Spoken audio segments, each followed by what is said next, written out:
코딩국수, 스타트업 백엔드 개발자이자 전직 대기업 개발자이다. 4년 전 울며불며 취준기간을 거쳐 신입으로 대기업 공채에 합격해본 지난 몇 년간의 취업 시장을 직접 느껴본 주니어 개발자의 입장에서 요즘 개발자 취업 시장에 대해 얘기해본다. 몇 년 전 개발자 취업 시장에는 큰 호황기가 불어왔다. 코시국 시절 개발자의 몸값이 미친 듯이 올라가면서 뉴스 기사를 봐도 블라인드를 봐도 온갖 높은 연봉 썰들이 난무했다. 학원에서 몇 달 배우면 취업이 되기도 하고 일단 뽑아다가 코딩 공부시키겠다는 회사들까지 생겨났다. 대기업들의 경우 개발자를 세 자릿수로 뽑겠다며 공격적으로 채용에 나섰다. 특히 이때 배민, 직방 등의 회사가 신입 개발자에게 초봉 6천 이상을 준다며 핫했는데 직방의 경우 재직 중인 개발자에게는 연봉을 2천만 원씩 인상해 주었다. 그랬던 직방이 올해 상반기에 일부 직원에 대한 공고사직을 실시했다고 한다. 인건비는 늘어났는데 경기 침체로 부동산 거래는 끊기면서 경영난에 빠졌다고 한다. 유니콘 기업으로 등록되며 승승장구하던 야놀자도 희망퇴직을 신청받기 시작했다. 올해 상반기에 카카오는 면접을 진행 중이던 지원자들에게 일괄적으로 탈락을 통보했고 희망퇴직을 신청받아 200여 명의 직원들이 떠났다고 한다. 다른 대기업들도 개발자를 세 자릿수로 뽑던 시절을 지나 채용 규모를 축소했다. 해외 빅테크 기업들도 대규모 구조조정을 하고 있다. 페이스북 운영사인 메타는 작년 11월에 1만 명 넘게 직원을 해고했다. 그리고 이번에 인원 감축을 한 번 더 준비하고 있다고 한다. 해고가 비교적 쉬운 미국의 문화상 더 심하긴 하지만 보통 미국 IT 업계의 흐름이 이래서 2년이면 한국으로 넘어온다는 시각이 대부분이기 때문에 많은 사람들이 우리나라의 개발자 취업 시장도 당분간 어려울 것으로 여긴다. 현재 개발자 취업 경쟁률은 몇 년 전에 비해 아주 높아졌다. 코시국의 개발자 붐이 일어나면서 많은 사람들이 개발자로 전직하기 위해 학원을 다니기 시작했다. 국비 지원, 부트캠프 등의 프로그램들을 이용해서 공부하는 사람들이 늘어났다. 하지만 작년부터 경제가 안 좋아지면서 개발자가 정말 필요할 때가 아니면 안 뽑는 분위기로 변했고 취업을 하지 못하고 대기 중인 구직자들이 많아지면서 경쟁률이 높아졌다.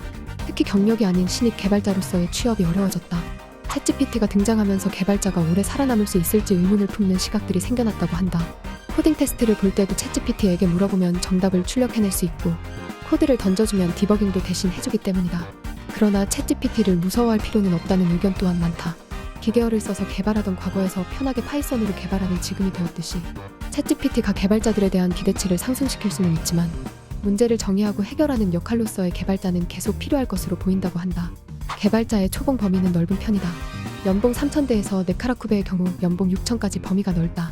비전공자가 부트캠프를 통해 6에서 9개월 공부해서 취업한 경우 3,300에서 3,800 정도의 오퍼를 받는 경우가 흔하다고 한다. 코딩 테스트 공부를 잘해두고 CS식을 잘 쌓아둔 경우 4,000대 이상의 초봉이 가능하다고 한다. 취준생들에게는 취업난인데에 반해 중소기업들은 오히려 구인난이라고도 한다.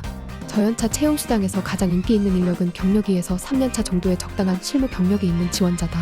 그러나 이 연차의 개발자들 중에는 이미 1에서 2년 전 연봉 대란 때 이직을 해서 구직 상태가 아닌 사람들이 많다. 그리고 지금보다 약간 괜찮은 대우가 아닌 네카라쿠베 등의 회사로 한 번에 점프를 원한다. 그래서 중소기업 입장에서는 수요를 받쳐줄 만한 경력 개발자가 없는 상황이다. 2에서 3년차의 경력 있는 개발자가 부족한 요즘 이걸 잘 이용하면 연봉 인상을 잘 할 수 있다.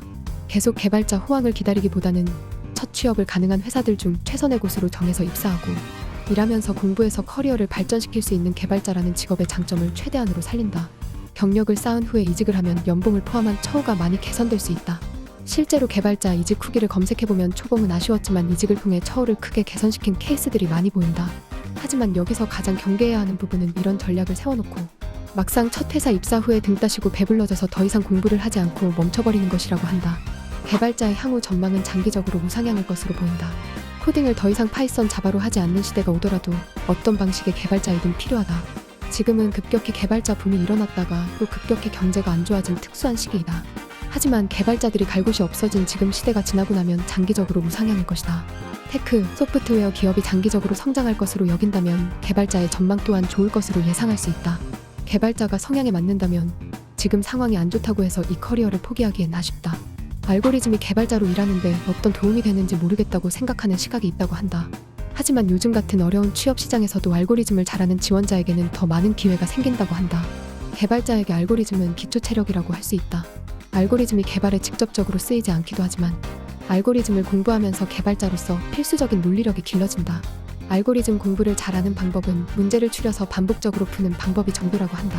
많은 기업들이 입사하자마자 퍼포먼스를 낼 수 있는 지원자를 찾고 있는 만큼 인턴을 통해 실제 프로젝트를 경험해본 지원자가 되면 유리하다고 한다. 꼭 인턴이 아니더라도 스스로 어떤 프로젝트를 시작해서 끝내본 경험이 있는 개발자라면 회사들은 여전히 필요로 하고 모셔간다. 결국 개발자는 실력이 좋으면 되는 것 같다. 나도 열심히 공부해야겠다. 이상이다.